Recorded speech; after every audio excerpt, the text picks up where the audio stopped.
నుండ్లకి కావాల్సినవి చేసాను. ఎందుకంటే ఒక పావు కేజీ మినుములు, ఒక చిన్ని గ్లాసులు రైసు వేపేసుకుని చక్కగా పౌడర్ చేసేసుకున్నాను. దాంట్లో మనం పావుకి సరిపడా కొంచెం నెయ్యి పోస్తున్నాను. నేతి సున్నుండలు అనమాట. ఈ నేతి సున్నుండలు ఇలా చేసుకోవడం వల్ల మనకి చాలా ఆరోగ్యం, పిల్లలకి ఇంట్రెస్ట్గా తింటారు. చూడండి, ఇలాగా బాగా తడిగా వచ్చే వరకు మనం నెయ్యి పోసుకోవాలి, అలా కలుపుకోవాలి. ఇలా చేయడం వల్ల మనకు ఆరోగ్యానికి మంచిది, పిల్లలకి చాలా ఆరోగ్యం అండి.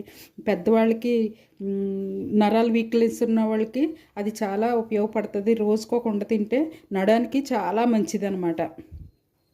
చూడండి, ఇలా మనం చుట్టేసుకుంటే సున్నుండలు చాలా చక్కగా వచ్చేస్తాయి అన్నమాట. మొత్తం అన్నీ అలాగే చుట్టేసుకుందాము.